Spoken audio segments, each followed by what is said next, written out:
Yesterday, the Attorney General signed the final ruling regarding the definition of frame or receiver and identification of firearms.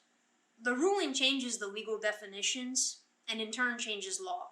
Only legislation has the power to change laws, so those of us in the firearms industry believe that this ruling will be challenged. We don't know how long it may take for that challenge to go through, so it's important for us to understand how the ruling is currently, because that's what's going to be enforced, and that's what we can get in trouble with until that challenge does work its way through the system. Now, bear with me. The more I think about this ruling, and the more I read about it, the intent isn't necessarily bad, they're just going about it the wrong way. Now, I'll explain that more in a bit, but let's get into the details to truly understand what's going on. First, let's recap what's referred to as a ghost gun. The term ghost gun is intended to make it seem scary, when in reality, all that means is the gun is made by an individual instead of a licensed manufacturer.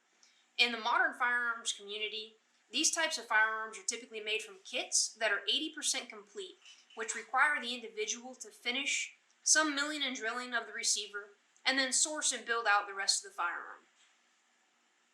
Up until this ruling, 80% kits did not require any paperwork or background checks.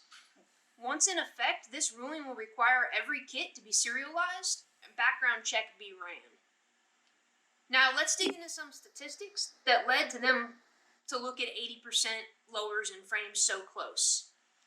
From January 1st of 2016 through March 4th of 2021, 23,946 privately made firearms were recovered by law enforcement at crime scenes.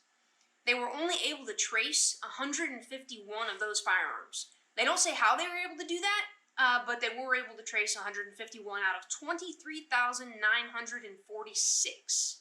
The issue that we run into in this is that one of the easiest ways for criminals to obtain firearms is using these kits, and they're exploiting the current laws to their advantage to procure firearms that can't be traced.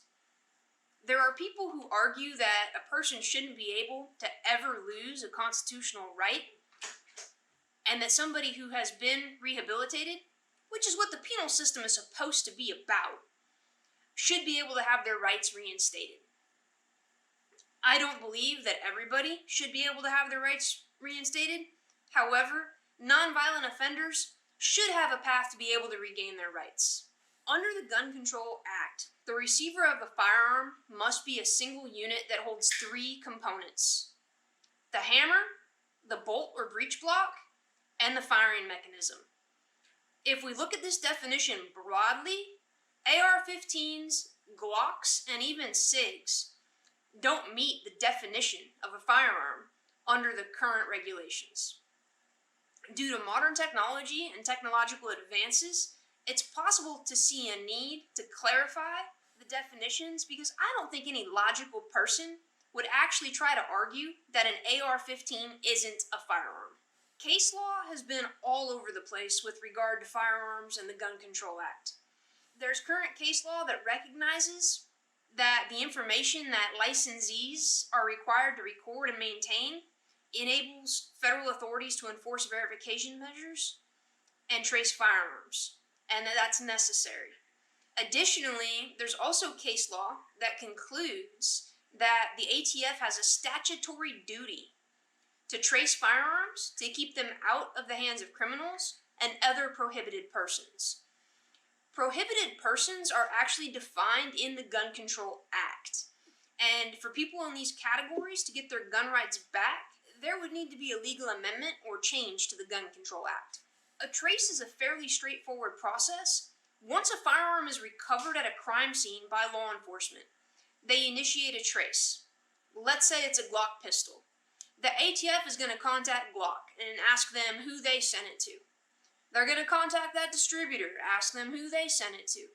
They're going to contact that dealer and ask them who they sent it to, or what customer did they dispose of it to on a 4473. At that point, they're going to ask for all the information off the 4473, so they can contact that person to find out what happened to that firearm and why it was recovered at a crime scene. Pretty straightforward process. So back to the 80% kits. In January of this year, a guy in Rhode Island was arrested for making and trying to sell 100 guns that he made from these kind of kits. Plain and simple, the criminals are ruining it for the rest of us. They skirt the laws and straight up break them, which in some cases requires more stringent purchasing requirements and situations like this. The changes in this ruling don't make it illegal to make your own firearm. It just makes the kit makers that are making it fairly easy to do so by providing things like jigs and instructions be held more accountable because they're making it easy for people to do this. So what exactly does this ruling do? This ruling requires that kits that can be readily completed to expel a projectile be serialized. You're probably asking how it impacts you. Well, other than some extra paperwork, as a law-abiding citizen, it really doesn't. It does, however, prevent prohibited persons from ordering these kits online or going into a store and buying them for cash. Let's go back to some statistics.